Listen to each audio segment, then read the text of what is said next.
right, y'all. Welcome back to Loose Balls. I'm Ryan. Devin. And we got another big old episode in store for you guys today. Hopefully not, because my phone battery is also on 35% again. I think it's just like a running theme at this point that I'm just going to have low battery every time we record, I guess. Should maybe bring like a portable charger to this or something. It's a segment on the show. It really is, yeah. You know what? We're going to power through. We're going to try to make it 45 minutes. We're going to try to make sure my phone doesn't die halfway through recording this. I don't think it will. I think we'll be fine. Kick it off. Yankees did not get swept last night. This is the first thing we want to talk about. It was an interesting game. Freddie Freeman homered for his sixth straight World Series game. That's including the last two games that the Braves played in the World Series that he homered in. And is homered in every single game of the series so far. Absurd. He's been incredible. But despite that, the Yankees still were able to pull it out because of, I guess, the weird juju that one fan ripping the ball out of Mookie's glove gave him. I don't know. That was crazy. That's like the first thing I want to talk about because it was just so like baffling. And there's so many people being like, "No, that's just New York for you. That's just a real New York thing." And as like a New York sports fan here, I'm not like a full on. I'm really just a Knicks and Liberty fan and like a minor. Like I'll root for the Giants. That's what I mean by New York sports fan. But you know, I still have a claim, I would say. And I'm gonna go out and say, no, that's stupid, and you should not do that. And we were talking. I think there's some way that he definitely should be banned for the rest of the season. He definitely should not be able to come to another World Series game. And also, he shouldn't be allowed to sit within 10 rows of the field for the rest of his life. Like, and maybe we're being a little bit boomer here, which we probably are. But, like, he could have broke the dude's arm. And, like, it's just... There's a certain level of, like...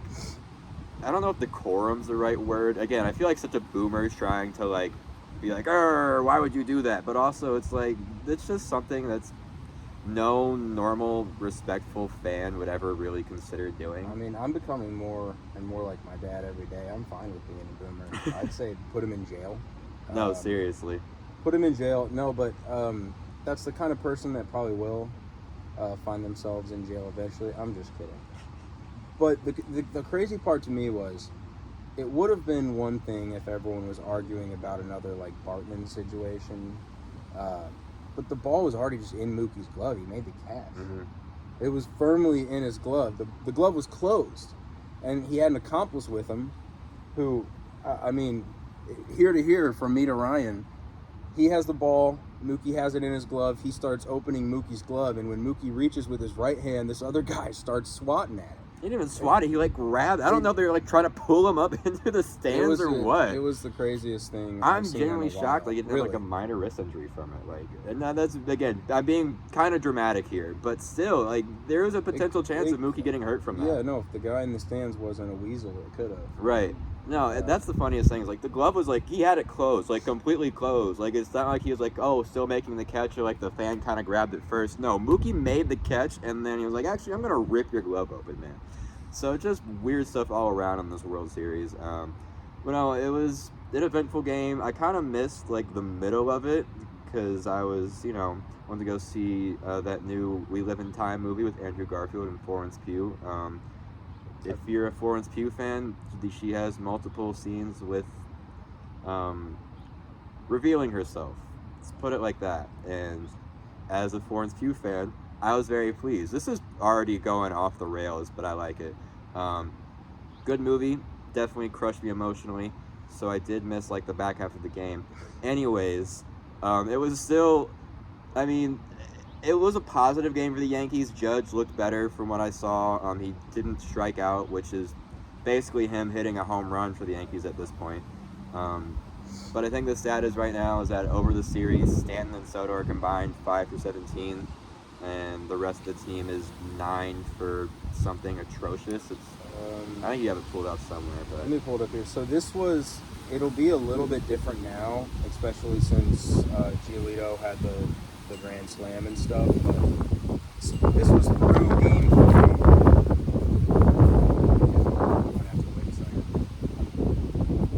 Moving the camera a little bit here. Yeah, it did. I figured we could get like one more day recording outside. I think the wind is kind of disagreeing with us. Pushing it here, but we'll see. That's fine. We'll finish it out. We got it. We're stronger than the wind. Alrighty, so through 3 games, Soto and Stanton were 5 for 17, and the rest of the team was 9 for 55. 2 homers for Soto and Stanton. Nobody else had hit a homer. They were hitless through 4 innings in that game before a Stanton double in the 4th. And then when you look at extra base hitting between the Los Angeles Freemans and the New York Yankees, Freddie Freeman himself had 3 home runs, 4 extra base hits, and 7 RBIs to the Yankees' 2 homers, 3 extra base hits, and 5 RBIs. So by himself, he was outslugging and producing runs than the entire team. It's not just Judge's struggles. The back half of the lineup hasn't been good either. No, not at all. The defense is not as good. At game 1 probably could have been won if they made certain plays that they should have. And then they let it get to Freddie Freeman, and he just did what he's done for 6 straight postseason games, many of them World Series games. So I don't really see the Dodgers losing game 6 and 7. I could see the Yankees extending it to game 6 with Garrett Cole just having a really good day. He's going to have a lights out performance. But I do have confidence that even with Ohtani's shoulder clearly messed up, the Dodgers are going to be fine. They're going to win this World Series. I personally think that they're not going to let it go past 5 games. I think no they're going to come home to LA. Situation here. It's not happening. No. I think they're going to go back to LA, finish the job. Even if Garrett Cole has like an all-time performance, I just don't trust the Yankees' bottom half of the lineup, or really their whole lineup, to outlast Dodgers pitching. I just think in a take-it-all scenario where you can close it out at home, I'm sure the Dodgers are willing to throw in a starter on short rest to close it out and give him a couple innings. Even though their bullpen isn't the strongest right now, I mean, it's still pretty damn solid, and it has been this entire postseason. And the Yankees are just on such a cold streak right now, and they're not taking anything easy. They're swinging at a lot of first pitches. They're not looking for walks. There's been a lot of strikeouts, just no contact. And like you said, their defense has been pretty atrocious this series. I don't just want to, but it's the Yankees, so I will. I'll dunk on them. I think we've seen several American League representatives over the last 4 or 5 years that this would be a much better series with. Oh, I agree. I think if the Guardians had made it, it would have been a better series. Potentially. I would actually agree with that because they're pitching. So, yes. Yes. But I think several teams, those Astros teams, the one after the trash banging situation, they were really good. Mm-hmm. I just don't think the Yankees are really that good. I can agree, and I know we kind of complain like, oh, they're the number 3 team in payroll, they should be expected to win and all this stuff, but I mean, there's still some pretty glaring holes in this roster, and now they have the question mark of if they lose, is Juan Soto going to come back? Honestly, I don't know if he will. I don't think he's going to stay in New York. I know that's kind of the rumor right now, is that, he's a Met, he's thinking about playing in Citi Field and all this stuff. I don't know if that's going to happen. I feel like we kind of discussed this last week. I don't think anybody knows what Soto is thinking. I don't either. I've never really heard anything about him, negative, or I think he stays with his camp and kind of knows what he's doing. He knows he's worth a lot of money. So I could see him staying in division. I could see him going to, Boston, low-key. It would be kind of random, but they have the pieces in place to kind of turn it around. He could definitely be a guy that slots in pretty easily there. Honestly, I could see him going to Chicago. I could too, and I would hate it, but I could definitely see it happening. A weird one is KC. He feels like a missing piece for them. Maybe it's another bat next to Bobby that could really put him over the edge. But he just doesn't seem like the kind of guy that really is looking. Obviously. Do you think they're going to want to pay Soto and Witt? It's kind of the formula at this point, is it not? I agree, not even just being top 3 in payroll, but you have to pay to win to an extent. That's just true in They like didn't sports. The last time they won the World Series. Yeah, that's just not the landscape of baseball right now. I know, Like, we're but- just not going I to see know, but another are they going to- 2011 Cardinals, another 2015 Royals. Is that 14 or 15? I don't disagree with you. My question is, do you think their ownership would do that though? I think if they are serious about taking where this team is at and pushing them over the edge, then yes, I think it's something that they'd be willing to do. I'm gonna see it to believe it, kind of thing. Mhm. Maybe I'm cynical because of the Cardinals, but I can agree with that. I think I'm kind of in the same boat, but I just, especially since they lost to the Yankees, like, I think it kind of showed them, like, hey, if we really go out here, because they had a chance of beating that team, but they just were never going to get past all of the depth of guys that they're paying billions of dollars to play for them. yeah, I agree. I mean, I don't know if they're going to do that. Yeah, that's like my low key, like my dark horse. If all the pieces line up, if he wants to go to a small market, if ownership wants to pay a guy like that and Bobby Witt, then yeah, it could happen. But I don't know if it's something that I'm like banking on. I think my real prediction is probably like Boston. I could low key see like, I want to say Tampa Bay, but they're just in a weird place right now. Like they could kind of maybe. He just seems like a guy, and they're not like a. When have they signed when's the last time they signed a massive free agent? God, I don't even remember, but They're almost in the business of trading guys away right before they get their huge contract. and Glasnow, Snell, that has them Arozarena. where right now. I know, but what makes you confident that they're going to change It's it? just, I don't know. I'm just throwing names. I don't see him coming to the NL. Well, like for San some reason. Francisco, who swung and missed on Judge. They got a bunch of money, and they're going to want somebody. I could see it, They but could they're just in a sell place where themselves he's as- not the answer for them. I don't think they have a little bit more retooling to do. And I just, agree with that, but I mean, if you think he's going to be, how old is Soto? He's got to be what, 29? He's 20, he's 28, 29. He's in like the middle of his prime right now. I'll say he's 28. I think he's 28. 26. He's 26. Oh So my you can god! expect him Yeah. to be productive for 8 more years. If you're going to sign him to a 12-year contract for a bunch of money, 10 years, whatever he wants, 12 is a lot. But I mean, that might be what he wants. I don't know. But either way, I mean, I'm not sure. They just got Buster Posey as their new president of baseball operations. Of course, jealous looking on from the Cardinals' perspective. Just how could you possibly see that and not think about like Yachty doing that type of thing? I don't think that's my one argument. My one I'm pushback. not even saying anything about reality. I'm just saying, given their rivalry and our rivalry with San Francisco, Oh, yeah. I just can't help but think of Yachty just being involved. For sure, and he will be involved in some way. I just don't think a front office job is what he's looking to do. I know it's kind of technically what he's I doing right agree. now, but it's more of like a I agree. being paid to exist kind of job right now. And like, hey, thank you for being a Cardinal for so long. Here's some more money. Yeah, and eventually he'll give Marmol a firm handshake and say thanks for keeping the seat warm for me, buddy. That's what I'm He'll saying. scooch over to Yeah. the left. He will definitely end up being our manager. I at like some that point. idea a lot. I do too, and I really do think. I don't think this is probably Marmol's last year. I think You think so? it seems like with the fact that they're replacing Mo after this year, and the whole thing is like, why wait? Like, why not just get rid of him now? Especially in a year where, of course, we're now delving in the bullshit Cardinal talk. Oh my god. Especially in a year where Goldie is most definitely probably 100% walking in free agency. I have no doubt in my mind that this team is not looking to re-sign him. He's not looking to re-sign. Nato is probably getting traded at the deadline, if not sometime in the offseason. At least that's my hope. This is a team that's looking to completely restructure, it seems like. So I don't know why you wouldn't just get a new face in the building to start that off in the place that they would want it to go. Because who are they bringing in? They already have him lined up, right? Am I crazy? I think they already have him lined up. I just can't think of his name. I can't think of who it was.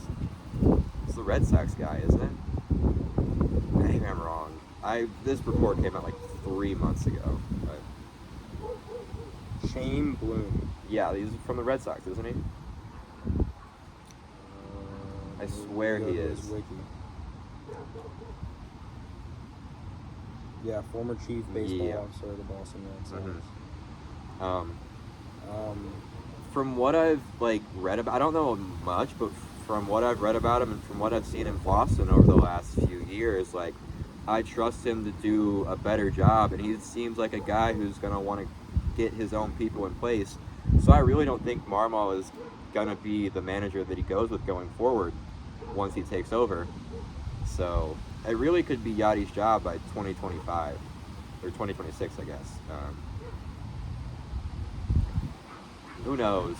Maybe I'm wrong, and maybe Howie Marmol is the Cardinals coach forever, but I don't know. It's just in a weird place right now. That's all I want to say about the Cardinals. I don't like talking about them anymore. Yeah, They just make me sad. I'll leave it at.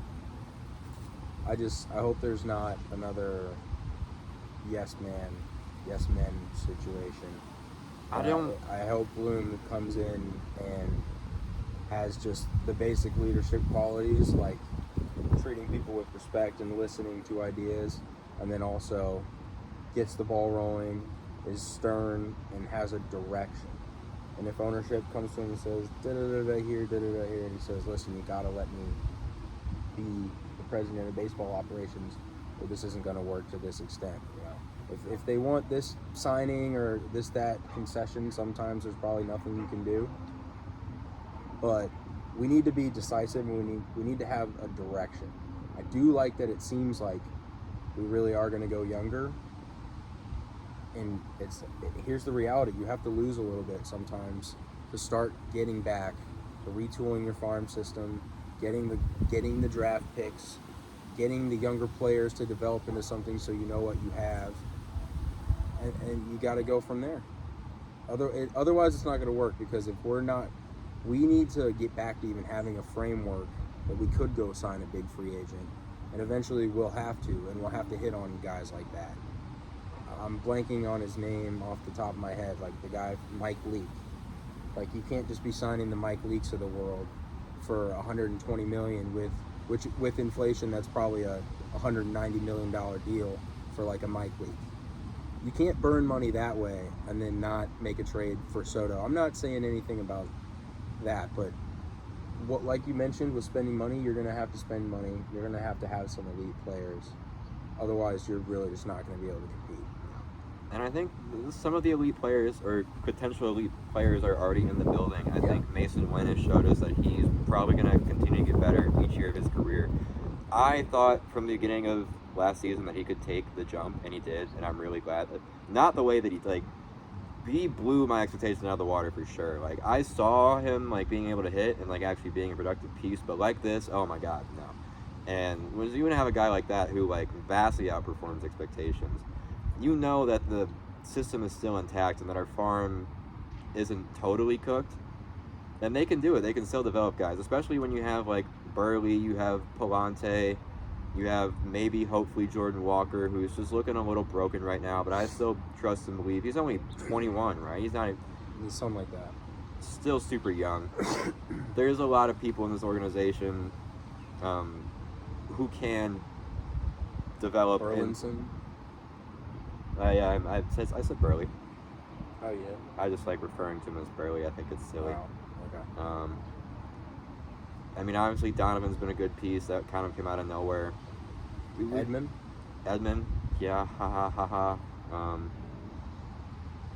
Yeah, it's just, you got to spend money, like I said, and hopefully we can get to a point where we actually are in a position to do that, and they just need to reset, and hopefully they do, and that's all I have to say. Yeah. All right, so week 1 of the NBA is officially in the books here. A lot of stuff happened, a lot of very fun storylines going around. The Celtics are going to win every single game. The Warriors might be back. The Lakers are legit. JJ Redick is going to win Coach of the Year. So we just have some overreactions that we have that we're going to turn into predictions for the rest of the year. We're going to see which one of our overreactions are going to actually last.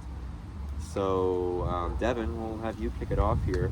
So I wish you got to start. Let's see here.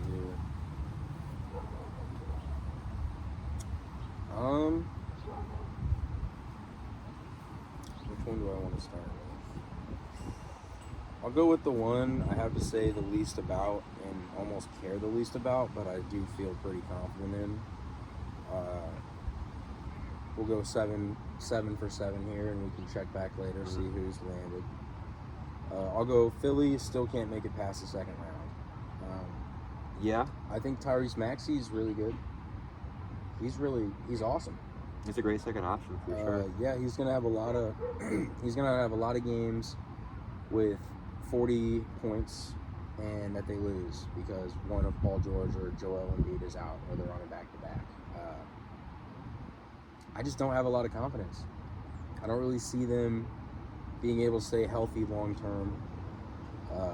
I've seen it with the Clippers before, what happens when you don't play together and get those winning streaks and get that and I mean I don't know what practice looks like. I doubt it's every single time. I just, you know what I mean? I have a lot of question marks, and I think the top 6 in the East is really, really solid. The top 4 I think I think there's 2 or 3 teams and an obvious juggernaut at the top. And I just think, especially with messing around in the regular season, they might be in that play-in. They might not even make it to what I consider the real playoffs, which is getting past the play-in. So, yeah, I just don't really believe in Philly. Yeah, I was kind of saying this last week too. Whenever we were doing our predictions and stuff, I never had a ton of faith in this roster to begin with, especially when I'm just never a fan of coming into a season with an essentially completely stripped down roster and rebuilt and expecting to perform at the same level you did last year. And even then, the level that they performed at last year was losing in the first round to the Knicks. So I don't trust Caleb Martin as their power forward, like I've mentioned. I don't trust PG and Embiid to stay healthy throughout the year. And like you said, you're just not building that chemistry and getting those reps together. It's going to look clunky, and it's not going to come together the way you're expecting it to. And that's honestly the least bold prediction I think we have on here outside of the Celtics being really good. Here's what I think about that though. So the betting odds are still going to favor Philly because they know people from Philly are going to bet. ESPN is still going to talk about Philly because it's going to get ratings. So you're going to have at least one guy whose job is to say, they're not out of it, they're not this. Joel Embiid is still the MVP. While you wouldn't necessarily be surprised if they had a stretch after Christmas or something and they were healthy for a month and they won 8 games straight and won 9-10 out of 12 and then looked good going into the playoffs. Just in a world where that happens, you wouldn't be shocked if they did make it to the conference finals.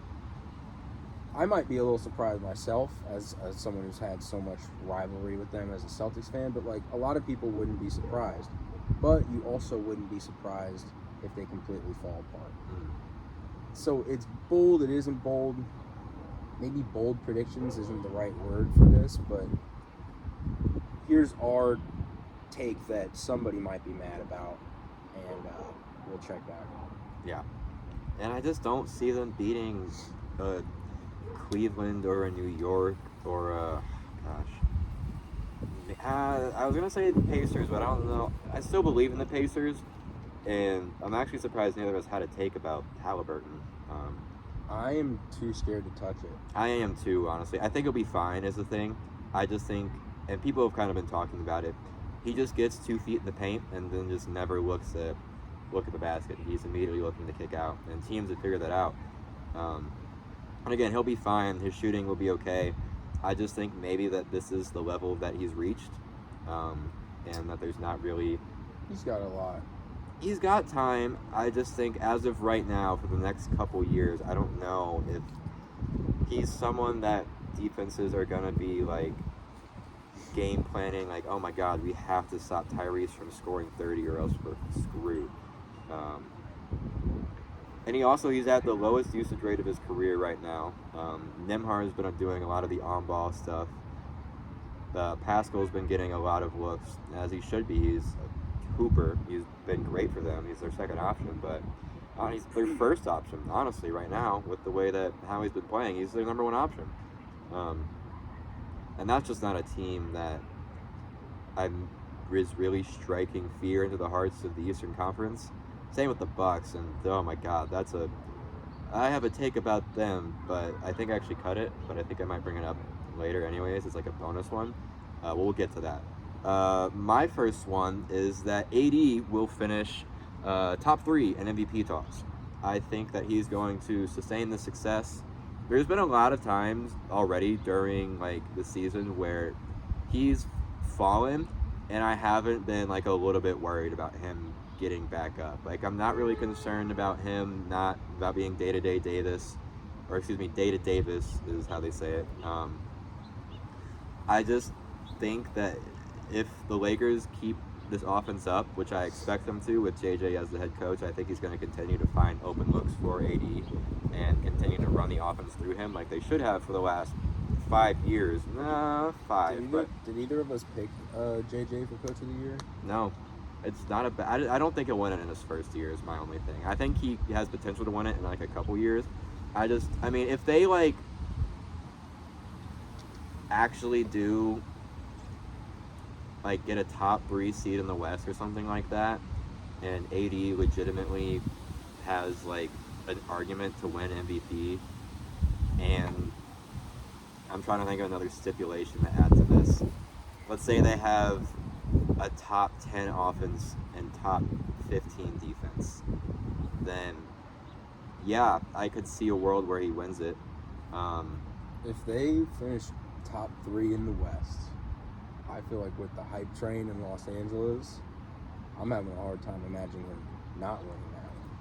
Yeah, I just think there's a lot of potential candidates that could. Yeah, I totally agree. There's like, especially if like, say like an Orlando Magic take a jump too, Jamal Mosley could very easily win it. I have a take about them. Kenny Atkinson with the Cavs, low-key could if the Cavs end up being as good as they seem like they are this year. And they look like juggernauts right now. They look like the team that everybody thought they were going to be when 2K was hyping them up constantly, and that every single one of them ended up becoming like 90 overalls within 2 years. No, they're looking really good, and Kenny Atkinson, that's another first-year guy. I guess he's not technically a first-year head coach, but you know what I mean. First year with his team, where he could win it too. I could definitely see it happening. It's definitely, there's a chance for sure.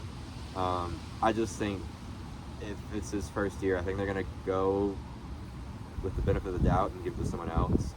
I don't know. It could definitely happen though, especially with the way I'm talking about AD. I genuinely do think that, and we were kind of looking at the betting odds. If Giannis and the Bucks aren't playing up to par, then he will probably kind of fall out. Obviously, Shea and Luka will probably be your top 2 guys you're looking at. I think voter fatigue is going to really heavy set in for Jokic this year. Embiid, I just don't think is going to be healthy. Tatum is just never going to get his due respect. Yeah. He'll be a top 5 guy for sure, but I just don't know if they'll ever have him top 3. They're always going to make the argument about his team is too good, and then he's a product of Missoula ball or something like that, which is not true. I haven't seen that floated yet, but I have seen the teammates thing floated. A lot. Not floated. It's a whole blown narrative. Oh, yeah. No, I'm not saying it's even like a real thing. I'm just saying people will make up excuses somehow. But if you know, that is, of course, a reason why his situation is good, but not a reason to hold that against him. No, definitely not. That's how you're supposed to play. It's 3 seconds, shoot it or pass it, and cut through the lane or set a screen or do something. Like, that is how you play good basketball. That's how you dominate when you have 5 players who can pass, shoot, and dribble. I know, when you have a Kristaps and Al on the floor, they're not taking you off the dribble, but they are 2, I think we said a stat about it in another episode, they are 2 of the best legitimate shooting big men in the league. And you have those guys, you have Jason and Jalen who can do everything. You have Derek White, who is, the perfect complementary piece. I think he's going to be the 3rd guy who we cannot lose this guy as we go forward with this. Is he the best role player in the league? Sorry, I just had to get that thought. No, I feel like he... No, not saying no. I was saying you're fine. I feel like he kind of has to be. Yes. Yes? Because because I immediately go, is he even a role player? At this point, I think he's just like a star level role player. I'm not gonna go as far to call him a star player or anything like that, because I think that word gets tossed around a little too often. But I've had this conversation with people on Twitter before. Like, That's how much I love him. There That can Tippin in be Miami. oh my god, star level role players. Like, you can be basically saying the same thing, a star in your role, even if you're not like the actual like first or second, even third option of the team. If you are doing everything you can to help your team win, like an OG Anunoby, like I'm not considering him like the third star of the team or anything, but he's a star role player for sure. Yeah, you know what, man. He's shooting 39.4, basically 40% from three. He's got 18.3 points, 4.8 assists per game. And he wasn't even billed as a shooter coming into the league. In San Antonio, he was never known as a shooter. He's developed a lot, and with those numbers, like, I really think this is his best situation, clearly. And I don't know that it would be like too much better anywhere else, but you could argue that other places he would have a higher points per game average or something like that. Yes, I think he's the best role player in the league. Yeah, I don't really know if there's an argument for anybody else. I'm going to throw an OG in there. Drew Holiday, right. Honestly, yeah, obviously. Healthy. Jalen Suggs is probably up there. Yeah. Nas Reed is definitely up there. Oh my gosh, that's a whole other conversation. Yeah, for sure. That's a whole other conversation we could have. We'll do that at some point. Yeah, we'll do it at some point. Anyways, yeah, no, I think the stats for AD right now are 30.2 points per game, 12 rebounds even, and then 3.3 assists on some of the best defense. I'm going to say some of it, but consistently phenomenal defense like he's always played when he's healthy. When he's on, he truly is one of the best shot blockers in the entire world. There's like maybe the only people that are hanging with him are Rudy, Vic, and like Mobley. Mitchell Robinson, I think you can put up there too. I was gonna say Miles Turner, but he's really more of just like a straight up block merchant at this point. If you look at some of his defensive on-off numbers and things like that, he's not true. And if you just actually watch with your own two eyes, he's just not as impactful as a defender as he used to be when he was averaging like 2.8 blocks a game back in 2021, I think that was a few years ago. But you can tell he's just kind of been block chasing ever since, and his defensive impact has gone down. But he's still an effective shot blocker to an extent. Chet has been dominant. Chet's been dominant. Oh my God, that's a whole other can of worms that we're gonna have to get into at some point, and I'll kind of talk about that in one of my predictions here. Honorable mention, Walker Kessler.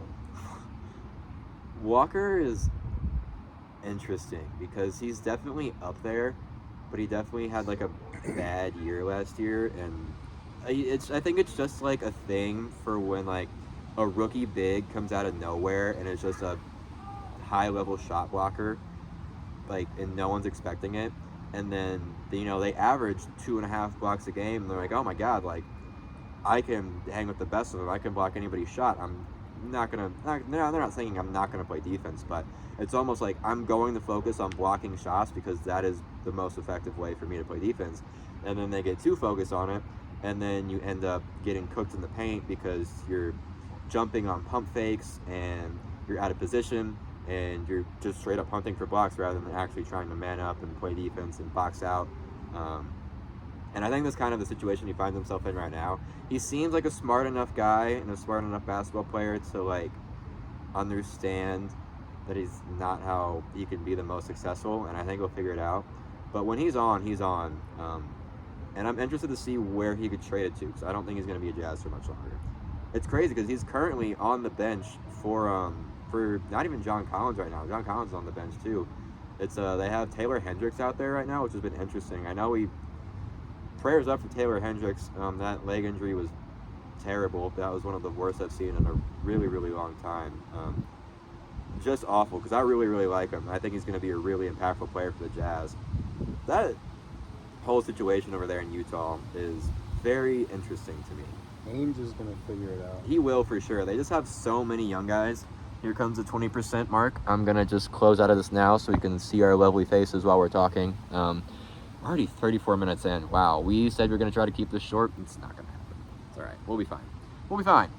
We can just finish with these predictions, I feel like. Yeah.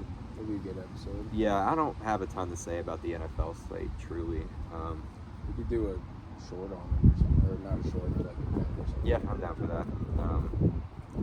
Anyways, the Angel figured out. They just have a ton of young guys over there that they can mess around with, and it's going to be interesting to watch them find a rotation. That sounded really bad. That sounded terrible. I'm not P. Diddy, I promise. I was just that Charles Barkley would say that.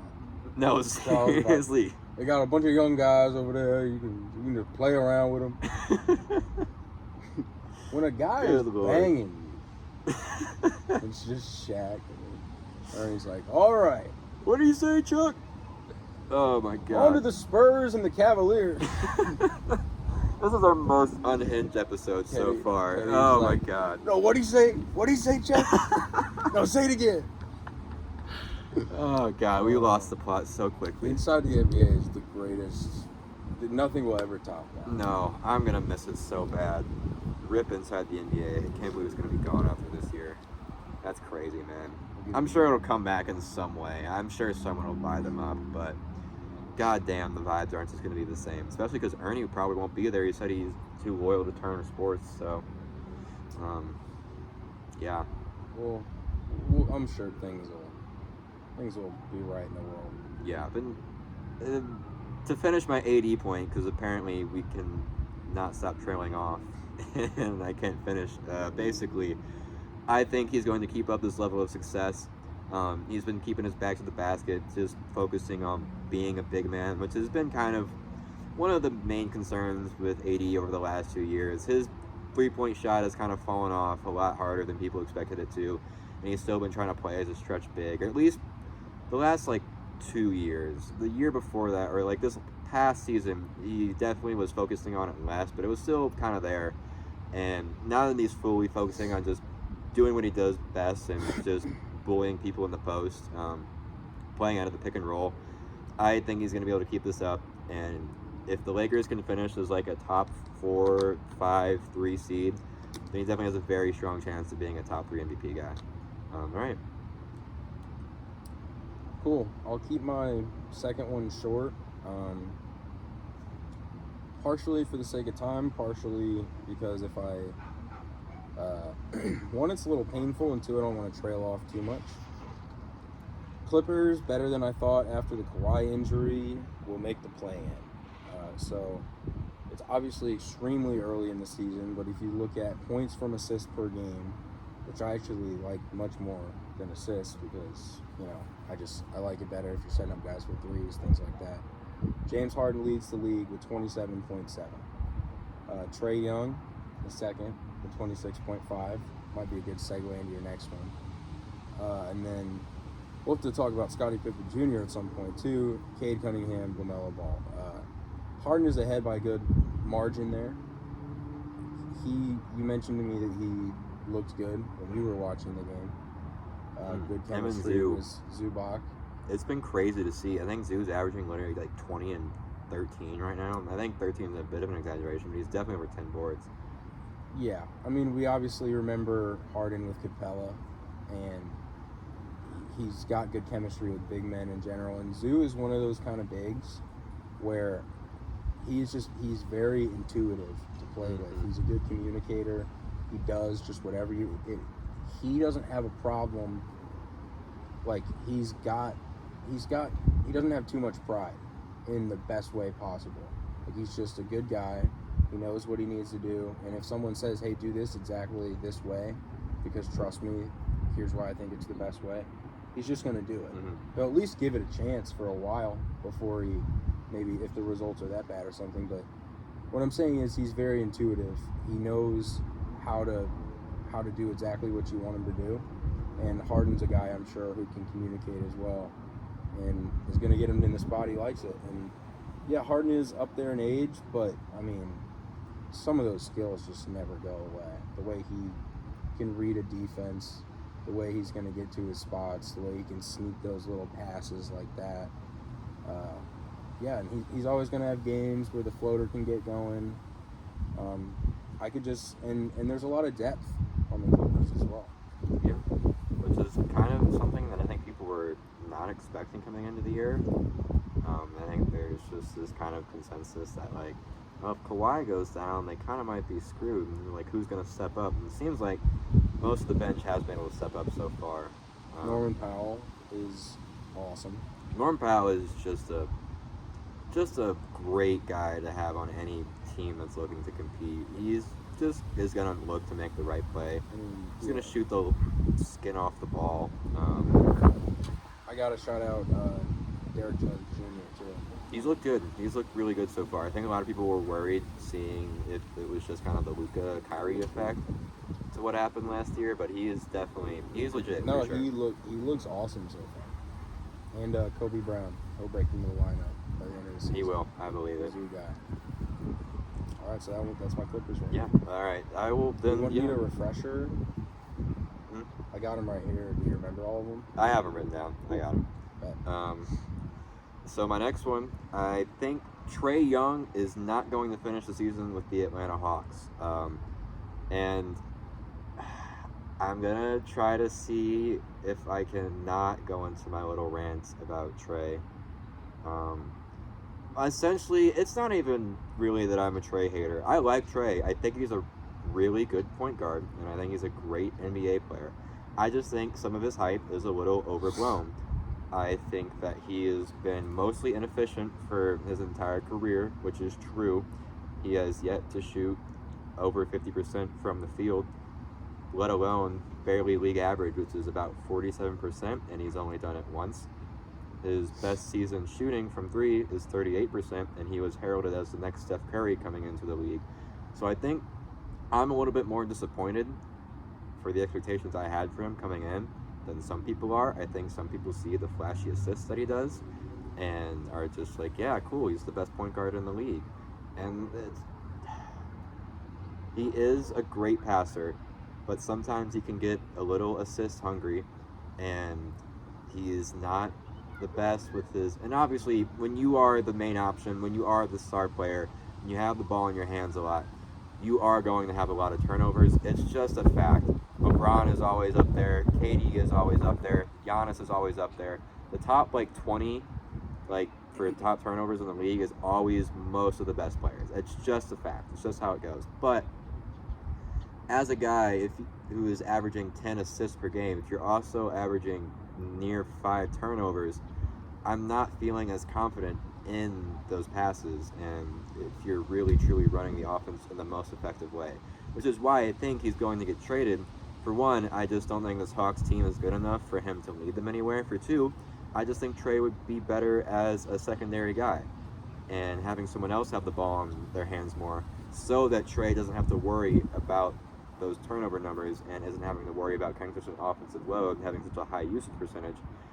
And I truly think that'll help his turnovers go down, and it will truly unlock his passing game when he has a main star, a main guy that he can be looking for.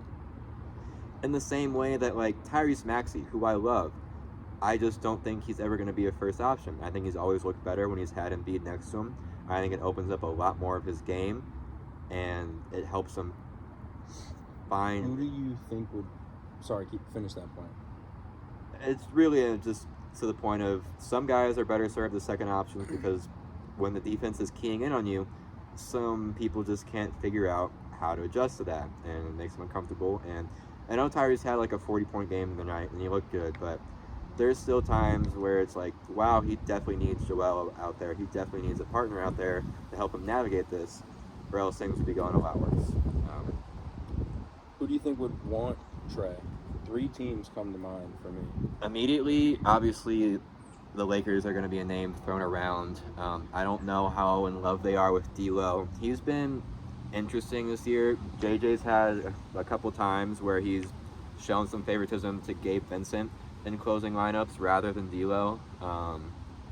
And I don't know how they would even make that happen. I don't even know if they have the pick capital to get it done. They might, at this point. Since we're pretty far removed from the AD trade. One of my 3, interestingly enough, but I could see that. they'll always talk about guys. So I could see a package of like, and they like Rui. I know they like Rui, and they want to get him more involved. But they have a decent amount of people coming off the bench right now that could easily fill in that slot. If Jared Vanderbilt ends up being healthy and kind of playing like his old self again, I could see him very easily just slotting into that spot and kind of taking over. Because it's not like Rui's really much of a shooter, and I know the concern is, well, JV doesn't really shoot. Rui's been shooting a little bit this season. He has been, but he's still not considered a shooter, and they've really been using him more as like as a cutter and things like that, and that's a spot that JV can very easily fill. So a package of like D'Lo, Rui, and whatever picks they can throw together, maybe get a third team involved too. That's an option I could see. Obviously, San Antonio has been the buzz recently. They were one of the two teams out west I had in mind, and then I had one out east. I'm trying to think. I would say Miami, but there's no way they're getting that done. Nope. For one, I just think they're gonna stick with Terry for a while now. They don't have the cap space. I mean, they'd have to trade Tyler Hero to do it, and I just don't think they're doing that.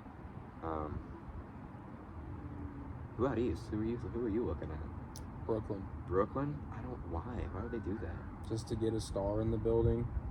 Just to. They're gonna be really, really bad this year. They have. I don't know how long their ownership wants to be really, really bad. I think in their minds that they're gonna end up with a Cooper or an Ace Bailey, and they're gonna be fine. Like that's gonna start the turnaround. Like they're gonna have like a Wemby/Paolo type of year. I'm not necessarily of the mind that he gets traded this season, per se. I hear you. But yeah, I don't know. That was he is a guy for sure you could put next to whoever you end up drafting in this class, unless you go with like a Dylan Harper. So that's a whole other conversation. So yeah, and then just because I want to keep it brief with the Trey thing, and I'll let you finish the thought with the other ones. San Antonio, because Wemby, people are going to mention it. And then I thought of the Pelicans. That's another one that I just don't know why they would, especially since they just traded DeJounte there. I totally forgot that they did that. And they have Daniel Tice starting at center. I wanted to fire off a take about them so bad, but I just don't even know if I care enough. That's how little it inspired me that it was going to make. I'm not excited about it. I know DeJounte is. I know he's like, oh, I get to play my natural position again. That's what he said when he went to Atlanta or something. Right. I'm not. Yeah. Again, they have Daniel Tice starting at center. But my main point here is that I think Trey serves better as a second option, and I'm trying to think of another kind of dark horse team that could make a move. I don't think he'll stay in the East. I think he'd have to go out West.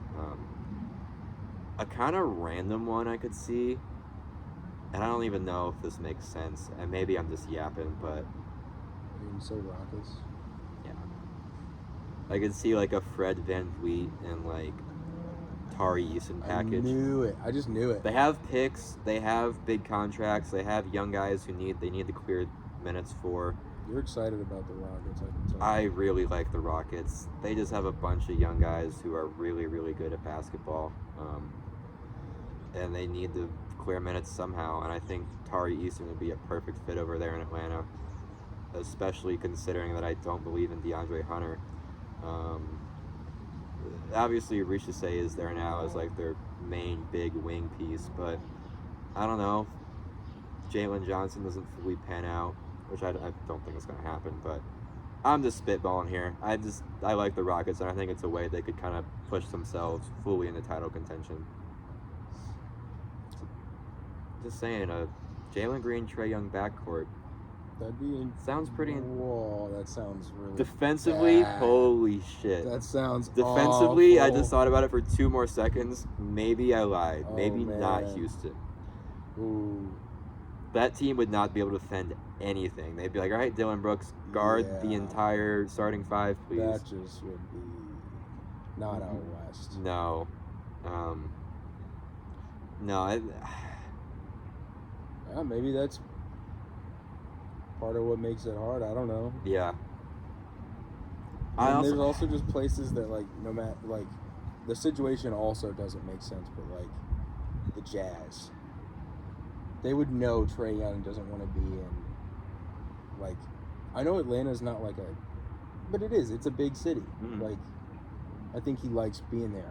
He likes kind of being out and about a little bit. Definitely. Like, not in a bad way or anything. He likes having a lively city around, from what I've seen. And Yeah. I don't know. So that eliminates certain places. A weird one I could see is like Toronto. If they have like a better year than expected and they don't. Because I love Quick. I just don't know if he's the point guard that they need alongside Scotty. And I think a guy like Trae would be much better served up there, where you have a lot of perimeter defense. You have a lot of guys you can play make alongside of him and take off that burden. If you're running the offense through Scotty and he's got a guy like Trae next to him who is just, I mean, they could pick and pop or pick and roll anybody to death for real. So I think that's like, if I had to like really seriously pick somebody, my low-key for real pick is Toronto. I think they could low-key make a push. They could be better than expected this year. I know they said that they're kind of trying to lose, but with the pieces they have, I think they could be better than people are expecting, including themselves. So that's my low-key maybe prediction, but probably the Lakers. Probably the Lakers, because, you know, the Lakers won everybody. So, damn, we're done in on almost an hour here. We are not flying through this at all. We're really bad at setting a time limit. Yeah. I think we just need to stop expecting that we're gonna talk for 45 minutes. I just think that's an unrealistic NBA. expectation for us. I just love sports and I just love the yap, so I'm always gonna ramble for a little bit longer than I'm We'll just expecting to. we'll do a good timestamp on this one. Mhm. Scotty Barnes, by the way, did you see Jokic getting an orbital fracture? No, I missed this. Wait, what? Yeah, let me see if this clip here.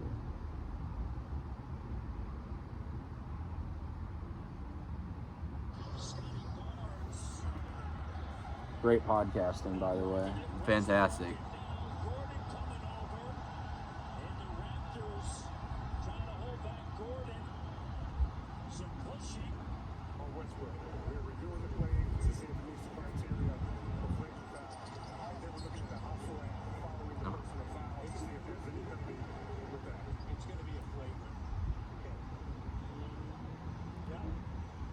Ow. Where's the part? This young Raptor team standing up for themselves against. Look at this. That's all right. Here we go. Flagrant foul, penalty one on Westbrook. Where was the? That's what I'm confused about. Scotty Barnes. Liking it, Westbrook, and now Gordon coming over.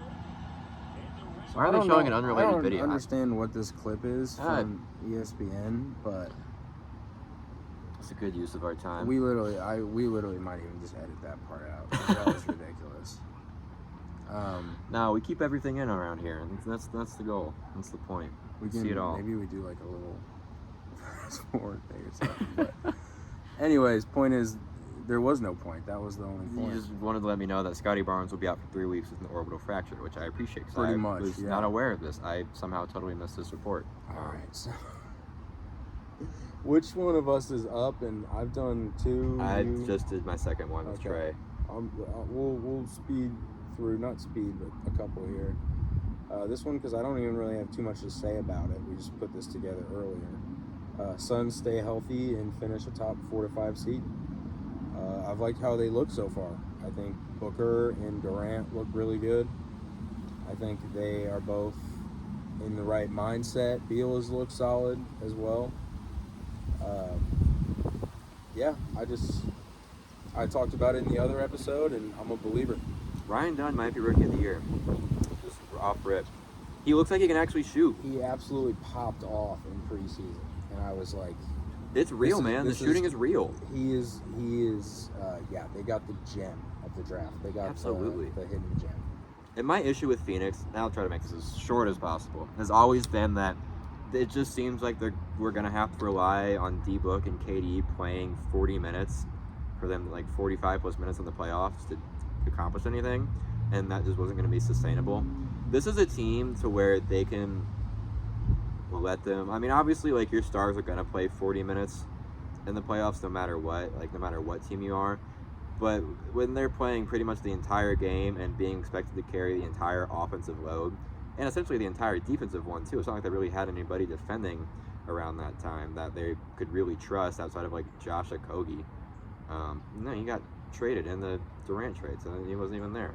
Anyways, If Beal's defense looks bad in the playoffs, you might just have to ask him to be like, look, man, we pay you a lot of money. I know this might not be what you want, but we need you to run and try to score with this second unit. Mhm. Like, keep us in these games. I honestly think that's where he'd be most effective. I like, agree. For the regular season. I agree. I too. just think he's from getting human paid nature, too much money and he has too much pride, which is fine.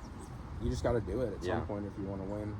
Maybe that's a conversation Yeah. the other two got to have with them. I don't know. I'm sure that's a tough spot, but you got a lot of leaders in that room. I know I've heard that Booker is a good leader.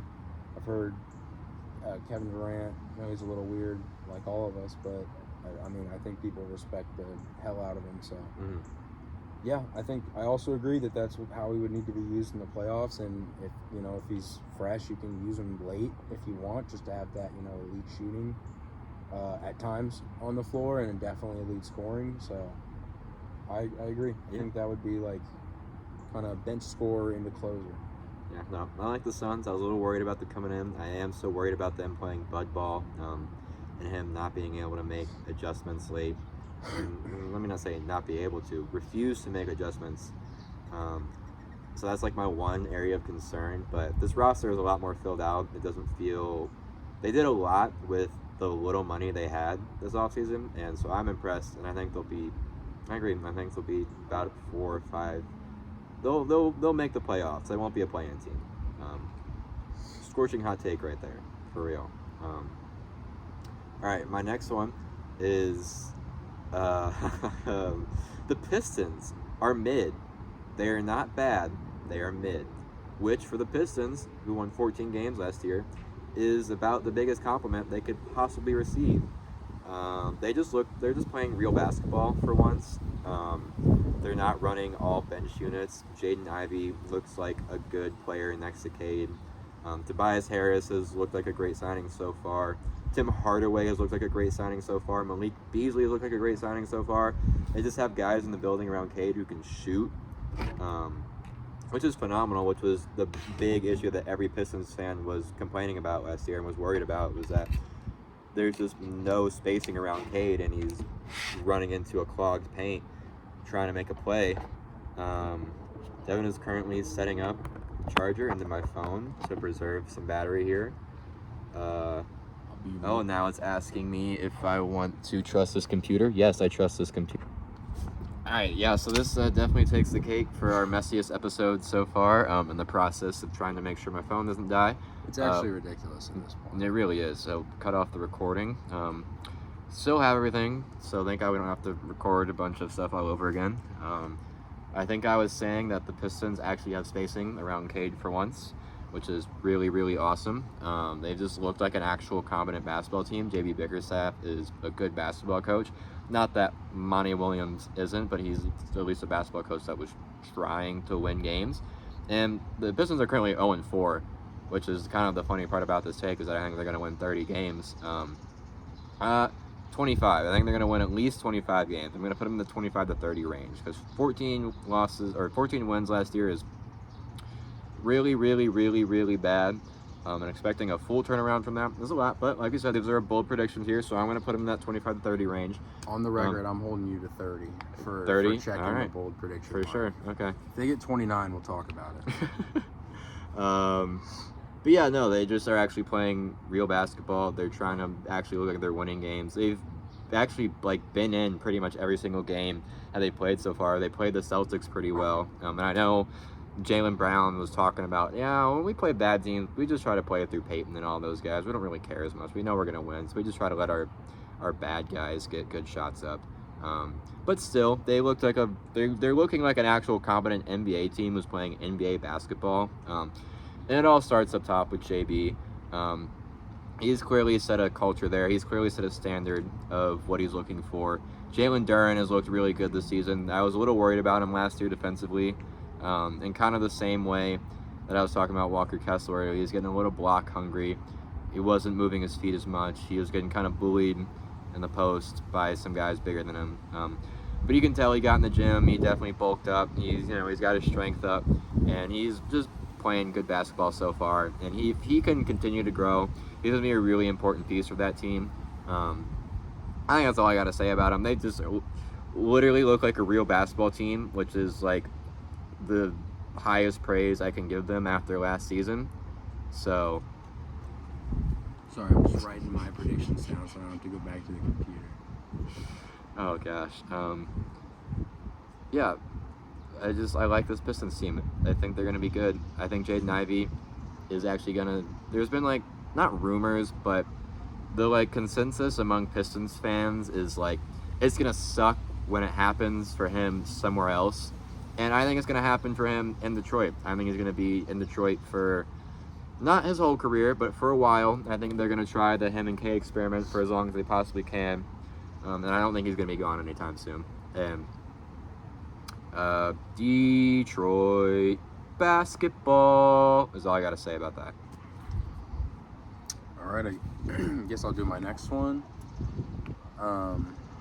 Orlando Magic. There's also a really good song about them that I like. Do you want to do it? I don't feel like I can do it. I think the Knicks song is better, and I hate them. I don't hate the Magic, actually. I'm capping. Orlando Magic, Orlando Magic, Orlando Magic. Whoa. There you go. Magic finishes the 2 seed. I think they're gonna win over 53 games. Maybe even over 55. Not over, but like maybe they hit 55. I was not expecting that one. We didn't discuss that. We'll go. They're deep. They have Paolo. They have Franz. We mentioned great role players, Jalen Suggs. Jonathan Isaac. They can be great on defense when he's healthy. He's the best defensive player in the league when he's healthy. I don't care. And picking up KCP is going to be really interesting. He's just going to add shooting, solid defense. He doesn't need the ball too much to be effective and make an impact. That's the exact kind of player that you want around Paolo, who is, at the moment, I feel like getting on to a lot of more casual fans' radar. He looks dominant. He looks awesome. He looks like the player that I thought he was going to be. Dropped 55 the other day. Absolutely, he was nasty. Did he get 55? It was the Pacers game, or did he do? Okay, I was making sure he didn't do another crazy thing too. But perfect. Yeah, I'm gonna go with them as my 2 seed. I'm a believer. I'm a believer in youth, in energy, in momentum in the regular season, especially. I'm not gonna make any playoff predictions for them yet. Just like with my Suns one, and I'll mention another team that I'm not gonna make playoff predictions for. But for the regular season, like I think the Thunder are going to be the 1 seed. I think they're going to show up night after night and just be motivated to really make a statement. And I think they got a bunch of young guys who and a bunch of them are like, they're young, but now they're in year 3, 4, 5. Like they're ready to take that step, in my opinion. And I'm not out on the Knicks just yet, but I'm really in on the Magic. I think for the regular season.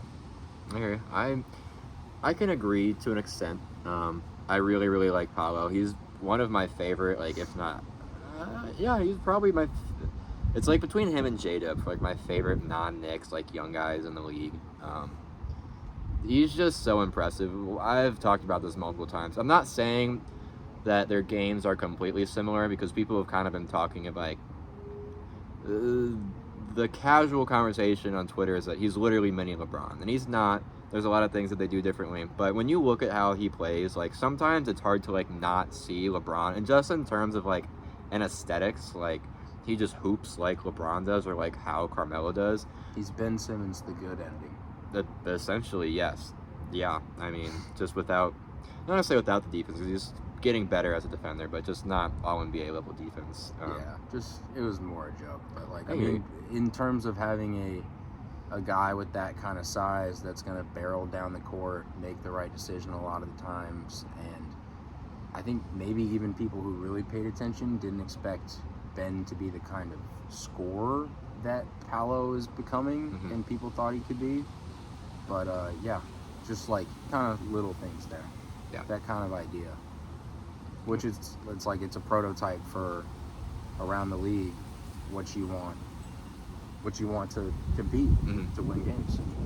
Yeah, I'm gonna agree. I think they're gonna be a very solid team. I think they can definitely finish top 3. I think I actually had them.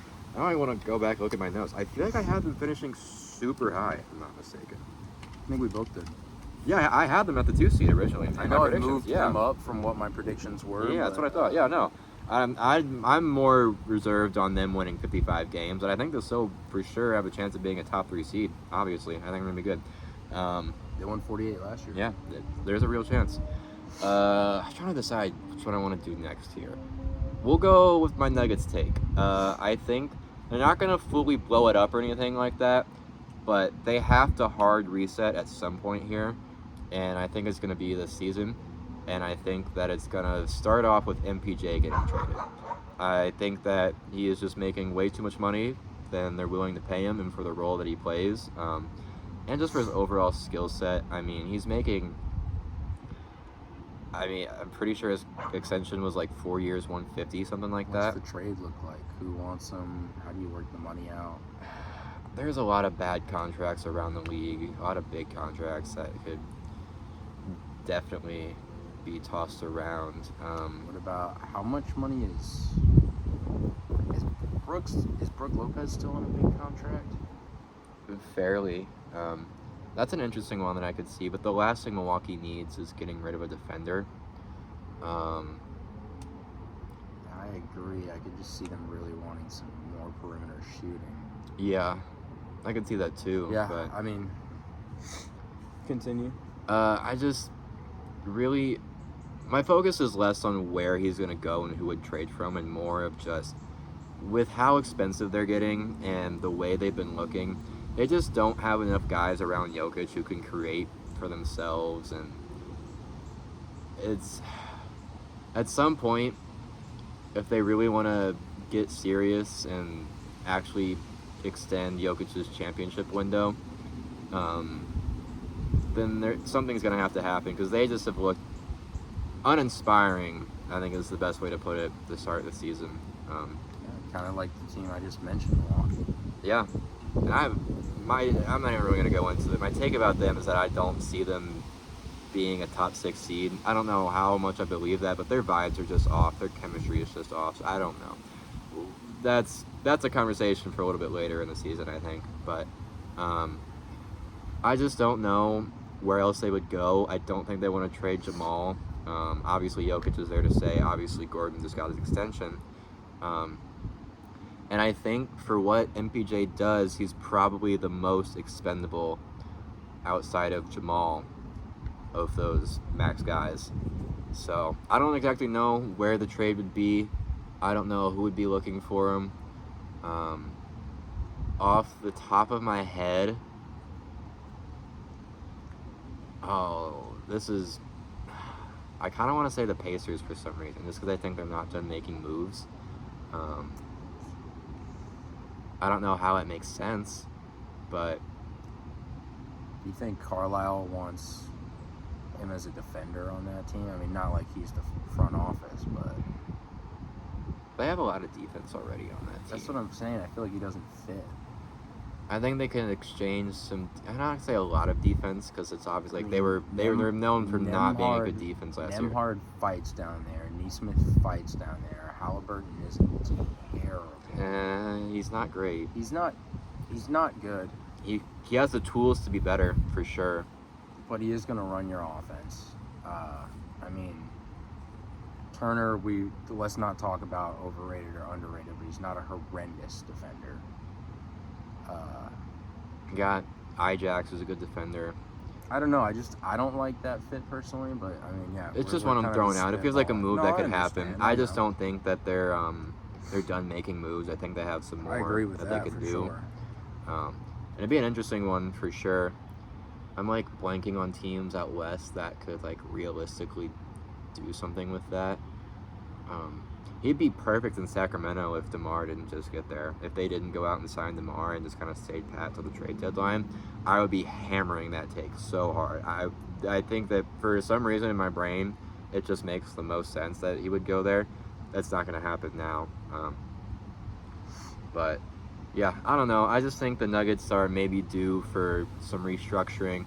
And I don't think their window's closed by any means. I just think that this current iteration of the team has maybe run its course, and they're going to have to blow it up not blow it up, but they're going to have to restructure somehow. So I'll transition.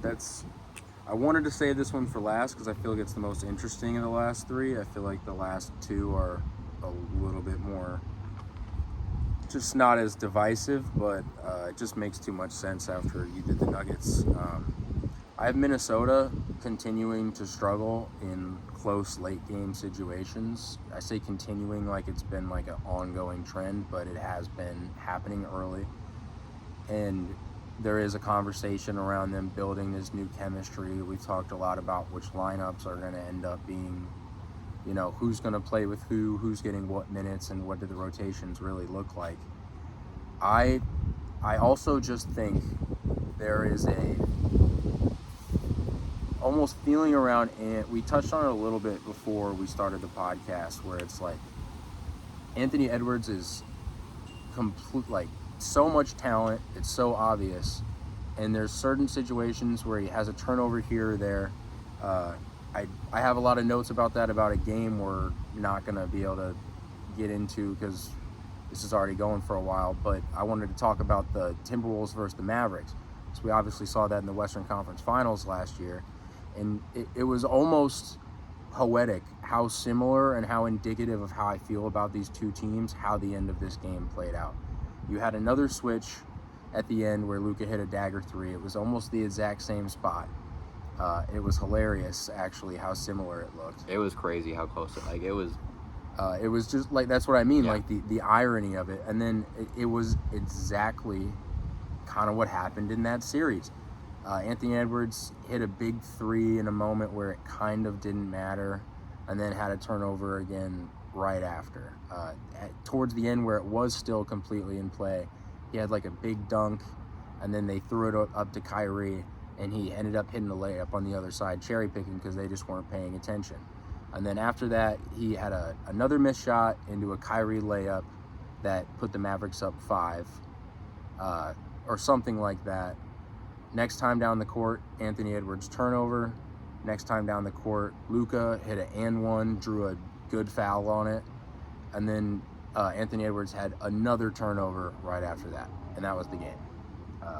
It just reminded me a lot of what happened there. And I think especially while they still work things out, it's going to be a problem at least early in the season. Mm-hmm. I could see them dropping a spot or two. I think they're going to be fine because they're going to beat a lot of teams by 10, 15. They're really, really good. But yeah, I have definitely questions about the late game situations and Edwards taking that next final step into being that top 5 definitively player that we all know he can be. Mm-hmm. He's getting there. I think he just, I think this is probably his biggest knock right now, is being able to limit turnovers in crunch time and being able to be as effective as possible in crunch time. And not only, because he can take over a game by himself for sure, but knowing when he needs to, because the defense is going to key in on that. And he needs to be able to understand, all right, it cannot just be me playing hero ball right now. And he'll get there eventually, but he's too good of a player not to. But just as of right now, it's something they're struggling with, and it's something they're gonna continue to struggle and with. It's sometimes it's just weird things with him. Like, he shot better from 3 in that game than he did from the line. Mm-hmm. Just stuff like that he needs to iron out and be 100% consistent on. And I think he will be. Like, it's not a negative Edwards thing. I almost just brought up him because he's the superstar. I think a lot of it is also a little bit lack of other playmaking at times, and then certain lineup things that we can touch on another time. But I just think we'll monitor it, and I think they're going to struggle at least in some close games. All right. Are we gonna run through all 7 here? My last 2 are quick. I'll just do them. Spurs, I think they need another year. I don't think they're going to win more than 30 games, Yeah. which I think a lot of people thought they would. So I think the odds had him over 30. I don't think they're there. I don't think the Chris Paul thing is just enough. I think it's more fun than anything. It's going to get us some good Wemby clips and get him some good experience. They need another year in the pressure cooker. And then we've already talked so much about JJ and the Lakers, so I'll just say it. The Lakers avoid the play-in for the first time in a while. They get one of those top 6 seeds. Yeah, all right. My last few here, I got Emob is going to steal Wemby's DPOY because it seemed like it was his to lose this year. And I've loved Emo ever since he came in, ever since he was at USC. He's been honestly a top 5 defender in the league. You can say Why don't we say his name once for the people? Evan Mobley, excuse me. Just for the Sorry. people I like know. going shorthanded and using nicknames. I don't know if some of you guys have noticed already, but it's something I like to do. To clarify, I'm referring to Evan Mobley, power forward / center for the Cleveland Cavaliers. I think he's just been one of the best defenders in the league ever since he entered as a rookie. And he's been just dominant on the stocks this year. He's just got such a good feel for the game on that side of the ball. He just knows where to be. He can move on the perimeter. For his size, it's just so impressive how quick his feet are. He's got good hands too. He can get in passing lanes. He'll strip the ball from you. He will guard your best perimeter player and lock him down when he needs to. And he's slowly but surely starting to get stronger, which was like his big knock after the series against the Knicks 2 years ago, was that him and Jared Allen just got bullied on the boards down low. And by Julius Randle too, when he was healthy during that series. There were times where he was just absolutely torturing them. So I think having that strength behind him now is just put such an improvement on his game. I genuinely think that he will finish this year winning DPOY. My other one, this is kind of docile, but I think the Bulls will actually be a good team this year. A good enough team this year. I don't think Zach LaVine's going to get traded. I think that's the bold take I have here, is that Zach LaVine will stay a Chicago Bull for the rest of the season. I think the Bulls like what they have right now. This front office at least wants to ride out one more year with this healthy roster now that Lonzo's back and see what happens. That's awesome, by the way. I love that. I'm so happy about it. I wanted to give a take about Lonzo, but I don't even know if I really have one. I'm just happy that he's back and is playing well. Yeah. I was going to say that he makes an all-defensive team in his first year back or something like that. I don't think that'll happen. Yeah, I was just going to let him play. I was going to let him hoop. I'm just happy that he's back. I'm just happy that he's been playing well so far. But yeah, I think the Bulls are looking better than I expected them to. The Slob Wizard, Josh Giddey, has been playing decent basketball. So is Nikola Vucevic. Those are like the 2 big question marks coming into the year. Your face. So I should explain. Slob Wizard means sideline out of bounds wizard. He is for some reason like the greatest like sideline out of bounds passer to ever play basketball. So he got granted the Slob Wizard nickname by OKC fans a couple years ago. No, and he's got a bunch of young boys over there for him to play with, so he's going to distribute, do what he needs to do. We are so unserious right now. This is ridiculous. This is like when your teacher tells you don't like look at your laugh and you look at your friend in class, and you're just like, oh God. This is what talking for an hour and 45 minutes about basketball does. Maybe not that much, but we're getting up there. We are at an hour and 20 right now, so we're close.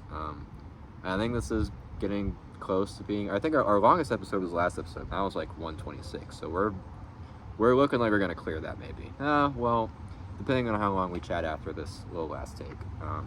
I think I have one last thing in here.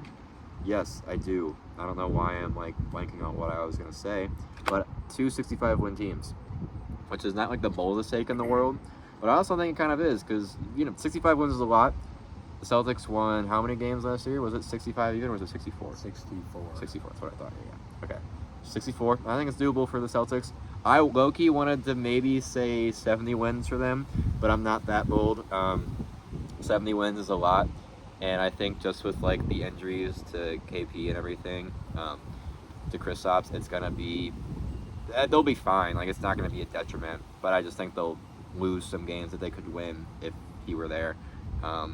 So I think both the Thunder and the Celtics are going to win 65 plus games this year. You're not going to dive for a out of bounds ball in November. Right. When you know you're playing later in the year. Mhm. So, yeah, they might lose a game to the Hawks, and they might not They win. damn near lost to the Pistons. It happens. These are all NBA teams, and yeah. So I don't think 70, but I think we could win. What did I say? 67. Yeah, your range was 64 to 68, which I can agree with. I think that's a good range. I think it'll be in that range. But There's- also, if I need, that's a little too unspecific. Let me throw it at the dartboard. 67. 67? All right, 67 wins. 67-15 record for the Celtics this year. You heard it here first from Devin. Yeah, those are our bold predictions. We're going to come back to these at the end of the season, see how bold they were or if we were right on the money. I don't got too much else to say. NFL slate was good this weekend. I'm sad about the Ravens, but I think they'll be fine. I'm not too worried. Chiefs look good, as always. They're going to win 15 games.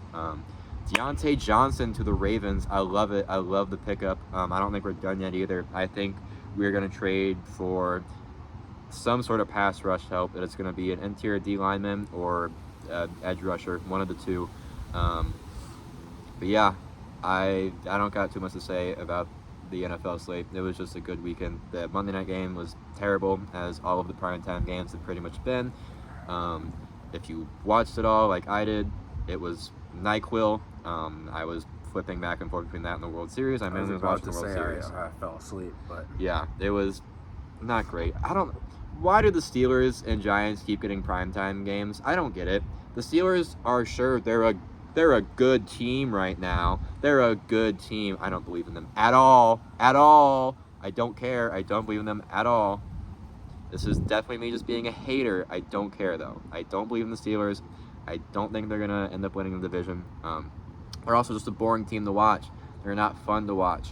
And it's partially because because I like defense and I love watching a good defense. But I think they're just so anemic on offense sometimes that it negates that. So, and also when you're playing the Giants who have Daniel Jones, it's just not going to look good. How does he still have a job? I will never understand that. The fact that they paid him and not Saquon is maybe an all-time bad NFL move. It's got to be up there with the Herschel Walker trade. The stakes aren't nearly as high, but just in terms of production you're getting from one guy to the other. we'll have to circle back on that one.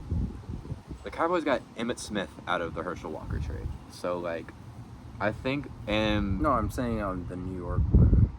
No, that's what I'm saying. I know, I understand what you're getting at, but also, again, the stakes aren't nearly as high, but I'm just talking in terms of straight up production that you're getting from one guy once he leaves, and just in general while he was still there, to the guy that you decided to go with instead. And my thing is, they're gonna draft a quarterback. It's clear that they're planning on drafting a quarterback. Who that will be, I don't know, but it's clear that they don't want to stick with Daniel. So what did they do with him and all that money once they decide to move on? They're not going to cut him. They're not going to eat all that cap space. No team is going to want to trade for him except for maybe the Raiders, and even the Raiders are not stupid enough to do that. They're also going to be drafting a quarterback and aren't going to want Daniel Jones in the building. So where do you go? What do you do? I don't know. I'm glad I'm not Dave Gettleman and I'm not the one in the chair making the decision. Might not be much longer. No, definitely not. Random Giants rant for some reason at the end here. But yeah, no, I mean I agree with the Steelers. I'm not a believer either. So yeah, it's the Browns division to lose. Clearly after Sunday, my God. Famous Jameis is taking over. He's winning MVP this year. That's my bold prediction for the NFL season. I Jameis got my Winston feature in MVP. early, yeah. Good Lord. We got to end this episode, man. Oh my God. If you like this episode, make sure to leave a like, comment, subscribe, all that good stuff. Happy Halloween, everybody. I was wearing my little skeleton dinosaur trick-or-treating socks today in honor of that. I low-key wanted to text you and be like, we should wear costumes, but we're not that cool for that yet. We got to get more of a fan base before we can do something silly like that. And also, I don't think Devin would want to. We'll circle back on that. But yeah, let us know what your bowl predictions are. Devin, you got anything to say? No, I guess I'll kind of random, but I hope the Chiefs don't win 15 games. I haven't seen it yet, but I saw a YouTube thumbnail. There was like the curse of winning 15 games. I know it's a little different now that it's 17, so maybe the bad juju moves up to 16. I don't know how that works. I don't know how the football gods deliberate these things. I don't either. They're very fickle. I don't know. I'd be cool with like 14 or going undefeated. I'm not greedy. I'd be fine with either. Okay.